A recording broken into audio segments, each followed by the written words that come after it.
அடுத்து வரும் நிகழ்ச்சியானது ஜாய்ஸ் மேயர் ஊழியங்களின் நண்பர்கள் மற்றும் பங்காளர்களால் தாங்கப்படுகிறது.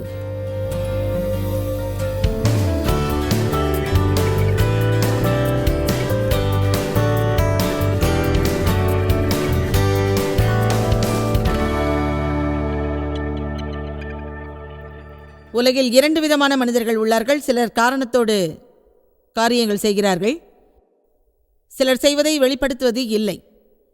எதையும் வெளிப்படுத்தாதவர்கள் நல்லது நடக்க மட்டுமே விரும்புவார்கள். அதற்காக அதிக முயற்சி செய்ய மாட்டார்கள். அது தானாக நிகழ்வதை மட்டுமே அவர்கள் விரும்புவார்கள். அவர்களுக்கு ஆசை எலும்புகள் இருக்கும், ஆனால் முதுகெலும்பு இருக்காது. சிலர் வார்த்தையை படிக்கிறார்கள், நல்லதை அறிகிறார்கள், தேவனின் உதவியோடு அதை பெறுகிறார்கள். எனவே தேவன் இல்லாமல் நம்மால் எதையும் செய்ய முடியாது. அதை முதலில் நாம் உறுதி செய்வோம்.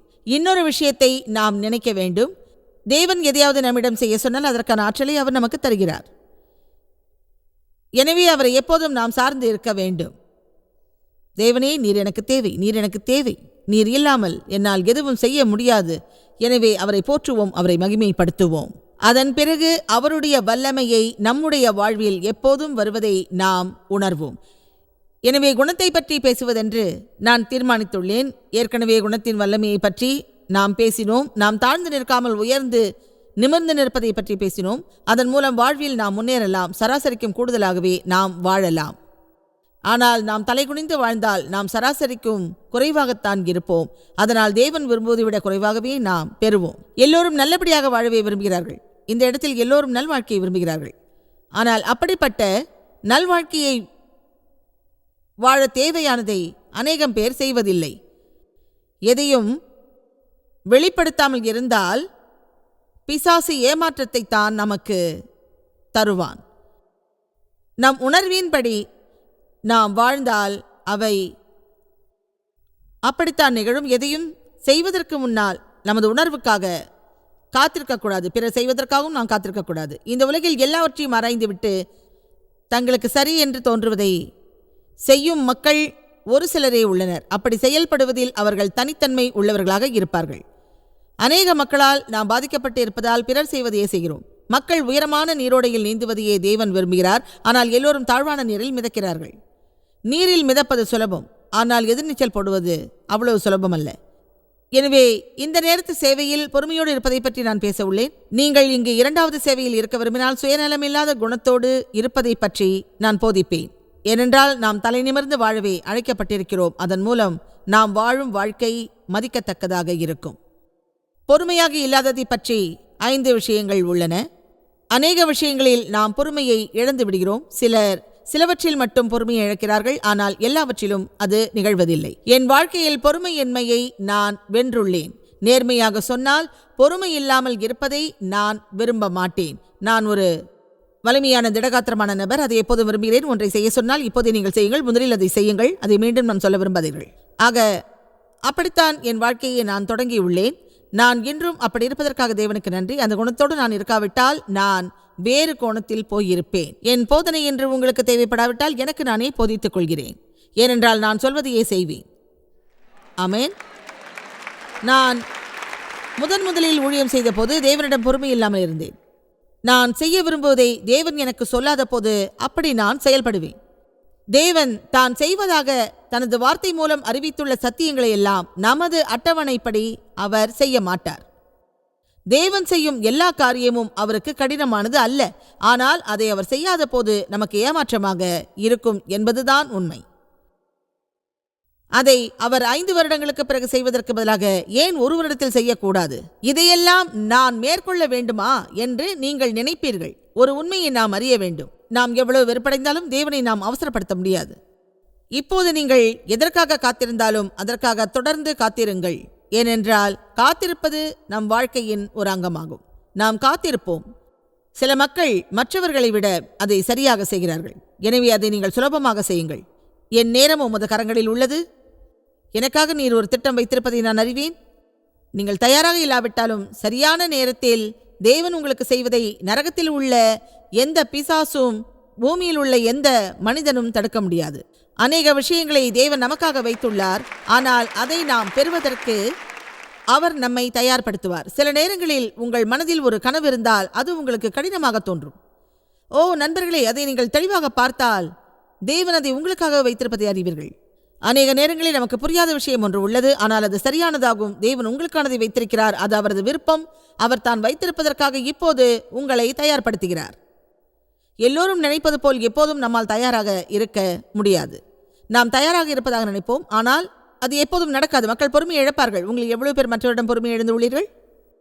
நீங்கள் எல்லோரும் ஒரு உண்மையை அறிந்திருப்பீர்கள். சில பிரச்சனைகள் மக்களிடம் வரும்போது நாம் பொறுமையை இழப்போம். நீங்கள் காத்திருக்கும் போது எப்படி இருப்பீர்கள் என்று சொல்லுங்கள். மெதுவாக செயல்படும் ஒரு ஊழியர் உங்களிடம் இருக்கலாம்.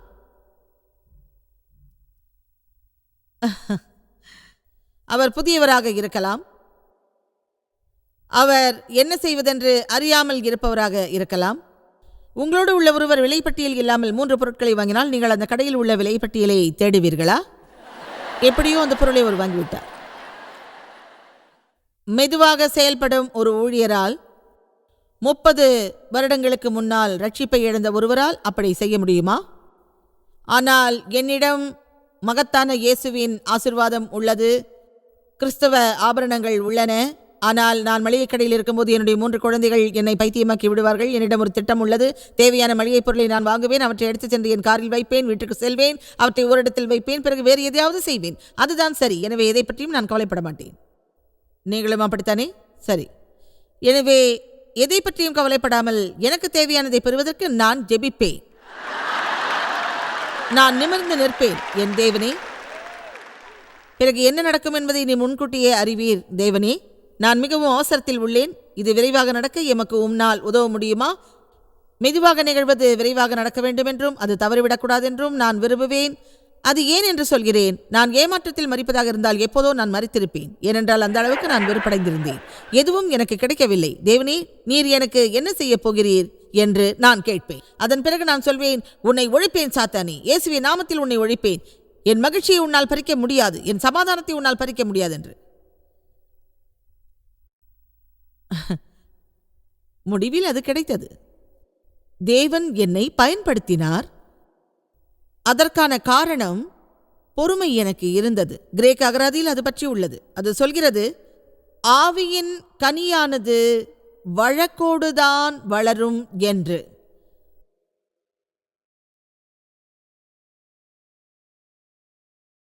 அது ஜபத்தினால் வராது, வழக்கினால் மட்டுமே விளையும். ஆனால் அநேக மக்கள் பொறுமையை விரும்புவதில்லை. ஏனென்றால் தாங்கள் பொறுமைக்காக ஜெபித்தால் பிரச்சனை ஏதாவது வரும் என்று நினைக்கின்றார்கள். அது ஒரு உண்மையாகும்.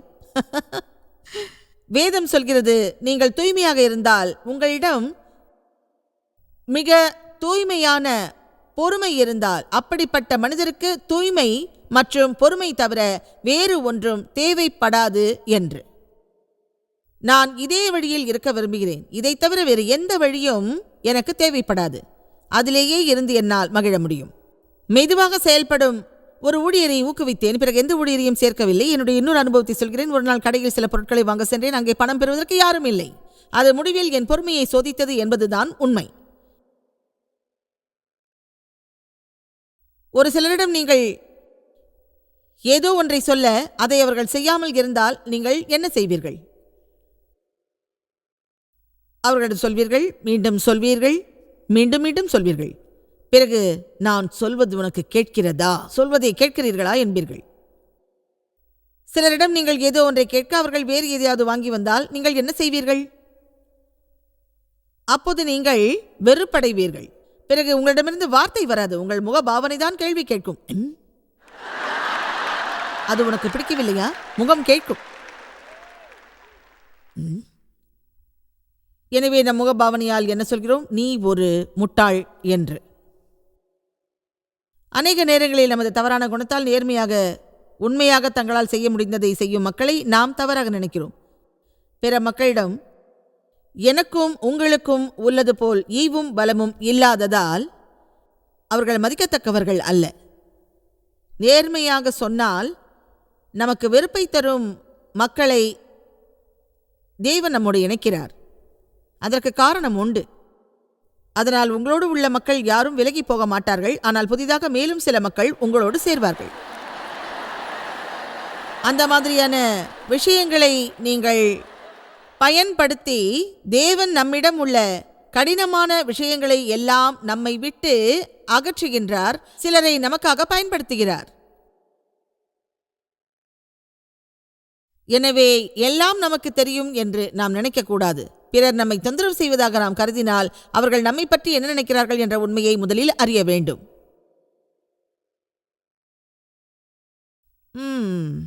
தேவனிடம் ஒரு திட்டம் உள்ளது. அதுதான் பொறுமையின்மை. அது எனக்கும் இருந்தது. என்னை பொறுத்தவரை அநேக நேரங்களில் நான் மக்களை நன்றாக நடத்துகிறேன். எனக்கு மிக ஆழமான வெளிப்பாடு தேவனிடமிருந்து வரும். நாம் யாரையாவது தவறாக நடத்தினால் அவரை புண்படுத்துவதாக அர்த்தம். எனவே அதிலிருந்து நாம் விடுபட வேண்டும். மற்றவரிடம் கௌரவமாக இருக்க வேண்டும். ஏனென்றால் எல்லோரிடமும் ஒரு கதை உள்ளது. அதை நாம் அறிய மாட்டோம். எல்லோரும் உலகில் புண்பட்டு உள்ளார்கள். எல்லோரும் ஏதோ ஒன்றில் சிக்கி உள்ளார்கள். சிலர் நம்மிடமிருந்து மாறுபட்டிருக்கிறார்கள் என்றால் அவர்களின் வாழ்க்கையில் ஏதோ ஒன்று அவர்களை புண்படுத்தி உள்ளது.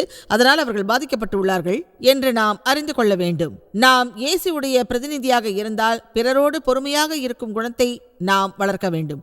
எனவே பொறுமையோடு இருப்பதற்காக முதலில் ஜெபியுங்கள். நான் யோவானின் முகத்தை பார்த்தேன். நீங்கள் என்ன நினைக்கிறீர்கள்? அது முடியுமா என்று நினைக்கிறீர்களா? நான் எங்கிருந்து வந்தேன் என்பதை புதிதாக வந்தவர்கள் அறிய வேண்டும். அவர்களுக்கு சொல்கிறேன், நீங்கள் உங்களோட பொறுமை இல்லாமல் இருக்கலாம். அதில் நான் அனுபவப்பட்டு உள்ளேன். பிறகு அதிலிருந்து நான் விடுபட்டும் உள்ளேன். ஒரு நாள் தேவனிடம் சொன்னேன், இதுதான் என் நிலைமை. என்னை அழைத்த போது என் நிலைமை பற்றி உமக்கு தெரியும். என் மீது நீர் இணக்கம் காட்டவில்லை என்றால் என்னை அழைக்காமல் வேறு யாரையாவது நீர் அழைத்திருக்கலாம். எனக்காக மன்னிப்பு கேட்பதில் நான் களைத்து விட்டேன். தேவன் என்னை அப்போது அழைக்கவில்லை. ஆனால் நாம் அறிந்து கொள்ள வேண்டிய ஒரு விஷயம், நாம் செல்லும் பாதைகளில் எல்லாம் நாம் மகிழ்ச்சியாக இருக்க வேண்டும். நீங்கள் தேவனில் வளர்ச்சி அடையும் போது எப்படி மகிழ்வது என்பதை முதலில் அறிய வேண்டும். இதை நான் மீண்டும் சொல்லட்டுமா? உங்களில் மகிழ்ந்து இருங்கள். உங்களில் நீங்கள் மகிழ்ந்திருங்கள். உங்களில் நீங்கள் மகிழ்ந்து இருங்கள். உங்களது தவறுகள் மற்றும் பலவீனங்களின் நடுவே எப்படி மகிழ்ச்சியோடு இருப்பது என்பதை முதலில் அறியுங்கள். நீங்கள் ஒன்றும் தேவனுக்கு ஆச்சரியமானவர் அல்ல. நாம் செய்கின்ற எல்லாவற்றையும், செய்யப்போகும் எல்லாவற்றையும் அவர் முன்கூட்டியே அறிவார். நம்மை நிபந்தனை இல்லாமல் அவர் நேசிக்கின்றார். நம்மோடு கூட அவர் காரியங்களை செய்கின்றார். அவர் எப்போதும் நம்மை கைவிட மாட்டார்.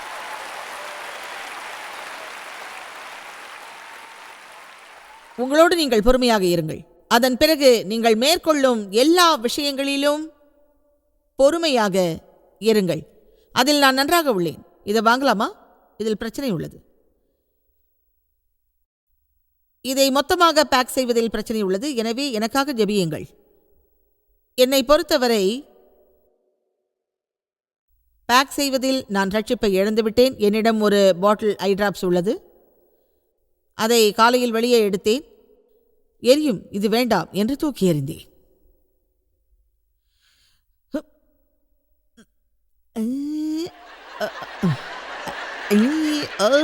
யாராவது அப்படி செய்வீர்களா? பிறகு நான் கேட்டேன்,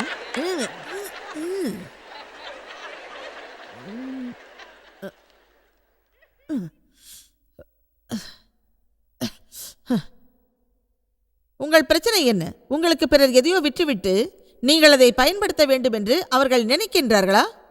என்னிடம் தேவ் சொல்வார், நீ ஏன் ஒரு ஜோடி கத்திரியை வாங்கக்கூடாது? அது உதவுமே என்று.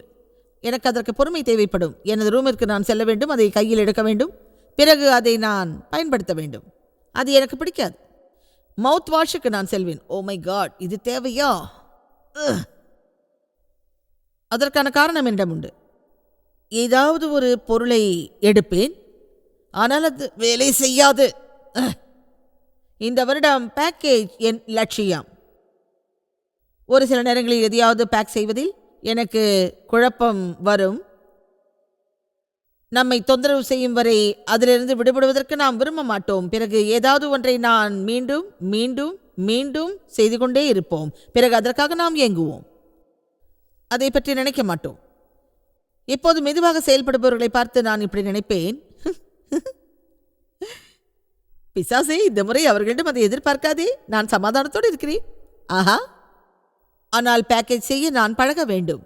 அதில் எனக்கு இன்னொரு சிறிய பிரச்சனை உள்ளது. அது உண்மை. இங்கே ஒரு முடி உள்ளது. அது என்ன செய்கிறது என்று காட்டுகிறேன். உங்களுக்கு தெரியுதா? பார்க்குறீங்களா? சரி, அதை பற்றி நான் கவலைப்படுவதில்லை. அது தன்னால் விழுந்துவிடும். நேற்று அதை என்னை தொந்தரவு செய்தபோது நினைத்தேன், இதை நான் வெட்ட போறேன். என் கத்திரியை எடுத்தேன், உள்ளபடியே அதை வெட்ட முற்பட்டேன். அது மேலும் மோசமாகிவிட்டது. அது போன்ற நிகழ்ச்சி உங்கள் வாழ்விலும் எப்போதாவது நிகழ்ந்துள்ளதா? ஒரு சிறிய விஷயத்தை கூட பொறுத்து கொள்ள முடியாத ஒரு நிலைமை உள்ளதா? அதையெல்லாம் மீறி எனக்கென்று சில லட்சியங்கள் இருந்தது. அதில் 2 விஷயங்கள் எனக்கே உரியவை. நீங்கள் செய்யும் எந்த ஒரு விஷயத்திலும் முழுமை இருக்காது.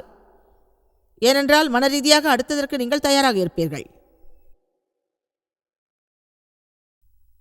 உங்களில் சிலர் இன்று இங்கே இருந்தாலும் உங்கள் மனம் வீட்டிற்கு போய் என்ன செய்வதென்று நினைத்திருக்கும். நாம் ஓரிடத்தில் இருப்போம், ஆனால் நமது மனம் வேறிடத்தில் இருக்கும். நமது உடல் இங்கே இருப்பதால் நாம் இங்கேதான் இருக்கிறோம் என்ற அர்த்தமல்ல. என்னால் உறுதியாக சொல்ல முடியாவிட்டாலும் மாறுபட்ட உணர்ச்சியோடு இருப்பவர்கள் அப்படித்தான் இருப்பார்கள். ஆனால் நான் ஒன்றை பற்றியே சிந்திக்க மாட்டேன். அடுத்து என்ன செய்ய வேண்டும் என்று சிந்திப்பேன். ஏனென்றால் நான் காரணத்தோடு தான் ஒன்றை செய்வேன், ஒரு திட்டத்தோடு தான் எதையும் செய்வேன். ஒன்றை செய்து முடிப்பேன், இன்னொன்றை பிறகு செய்வேன்.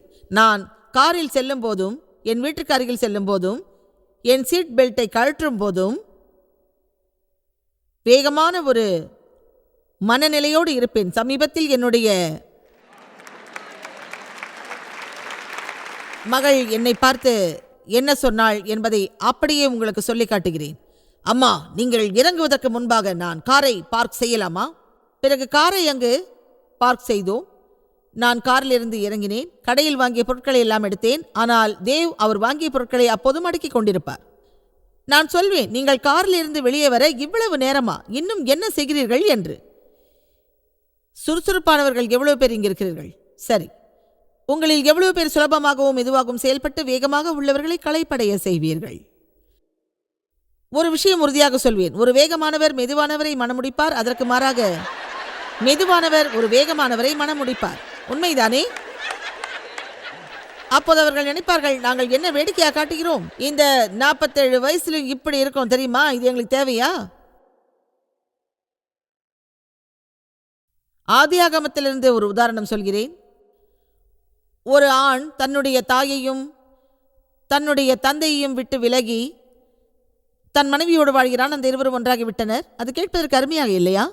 ஆனால் சிலர் வாழ்வில் திடீரென பிரச்சனைகள் உருவாகக்கூடும். அது தொடர்ந்து கொண்டே இருக்கும். அதற்கு முடிவு இருக்காது. பிரச்சனைகள். இப்போது நாம் விஷயத்துக்கு வருவோம். வேடிக்கை போதும்.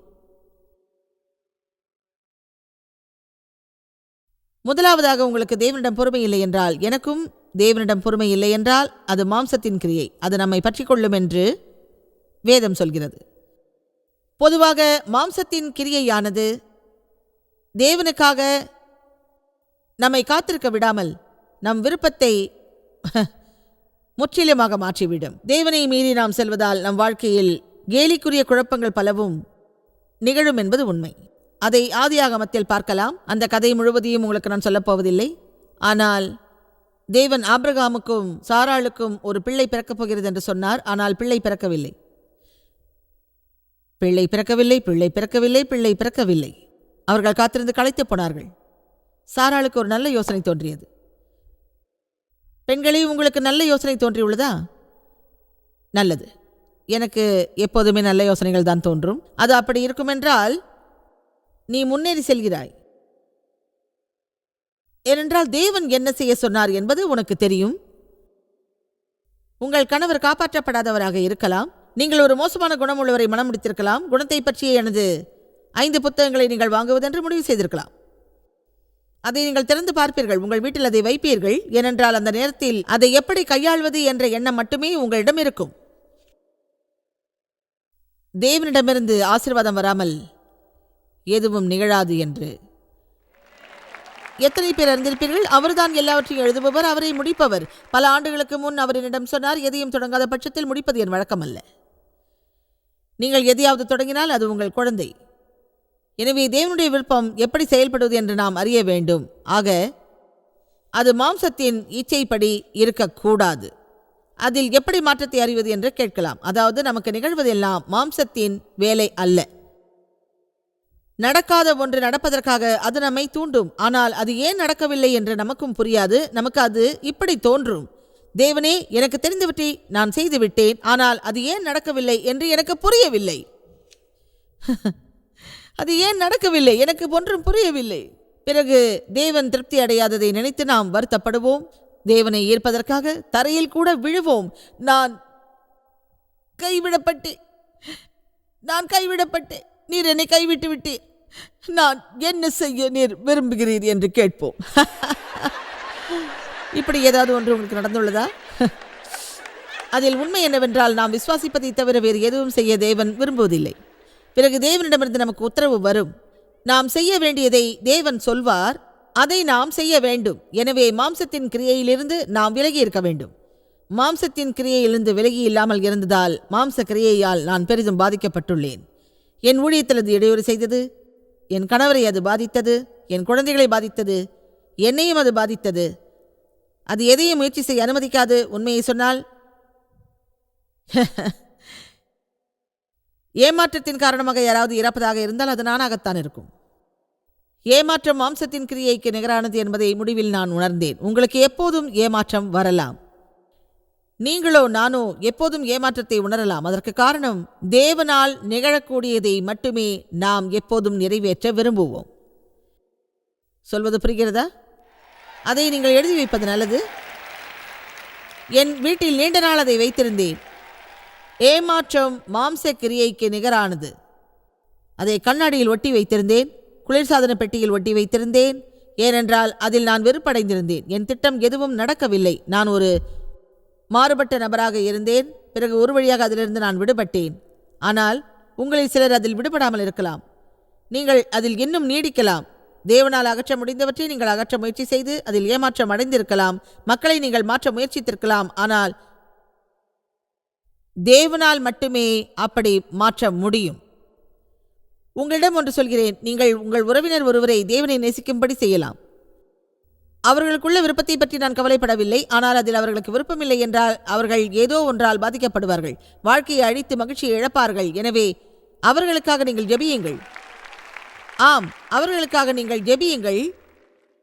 மற்றதை தேவன் பார்த்துக் கொள்வார். உங்களிடம் ஒன்று சொல்கிறேன், நீங்கள் பிறருக்காக ஜெபித்தால் அவர்கள் நன்றாக செயல்படுவதை எதிர்பார்க்காதீர்கள். ஒருவேளை முன்பை விட அவர்கள் மோசமாக கூட செயல்படலாம். இது ஏன் தெரியுமா?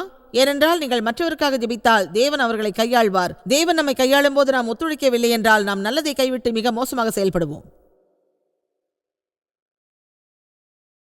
நீங்கள் யாருக்காகவாவது ஜெபித்து அது அவர்களுக்கு கிரியை செய்யவில்லையா? முன்பை விட மோசமாக உள்ளார்களா? நான் தேவுக்காக ஜெபிப்பேன், அவர் அதிகமாக விளையாட்டை நேசிக்கக்கூடாது என்று ஜெபிப்பேன். ஏனென்றால் எனக்கு அது பிடிக்காது. எனக்கு ஏதாவது வித்தியாசமாக இருந்தால் அது அவருக்கு பிடிக்கும். நான் வளர்ந்தபோது எதையும் நான் செய்ய என் தந்தை அனுமதிக்கவில்லை. எனக்கு 20 வயது இருக்கும்போது நான் மிகவும் கட்டுப்படுத்தப்பட்டேன். மகிழ்ச்சி என்றால் என்ன என்பதே எனக்கு தெரியாது. தேவுக்கு எல்லா விளையாட்டுகளும் பிடிக்கும். அதை அவர் மிக நேசிப்பார். அதில் அவருக்கு அளவு கடந்த விருப்பம். அப்போது அவர் அதில் அதிகமாக ஈடுபடக்கூடாது என்பதற்காக ஜெபிப்பேன். அதிலிருந்து மாறுபட்டு வேறு எதையாவது அவர் செய்ய வேண்டும் என்று நினைப்பேன். நான் சொல்வதெல்லாம் மிக மிக உண்மையான விஷயம். அவர் அமர்ந்திருக்கும் அறையிலிருந்து நான் வெளியேறுவேன். அவர் கவலைப்படாமல் ஃபுட்பால் பார்த்து கொண்டிருப்பார், பேஸ்பால் கேம் பார்ப்பார், கோல்ஃப் விளையாட்டை பார்ப்பார். நான் நினைப்பேன் அவை எல்லாமே சரியில்லை என்று. அந்த நேரத்தில் தொலைக்காட்சியை நிறுத்தவும் நான் முயற்சிப்பேன்.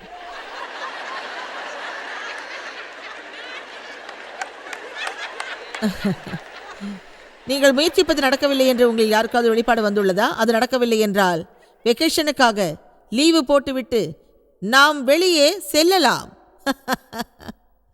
ஆனால் ஒன்றை மட்டும் மறந்து விடாதீர்கள், தேவன் நம்முடைய வாழ்வில் என்றும் தேவனாக இருப்பார். ஆமென்.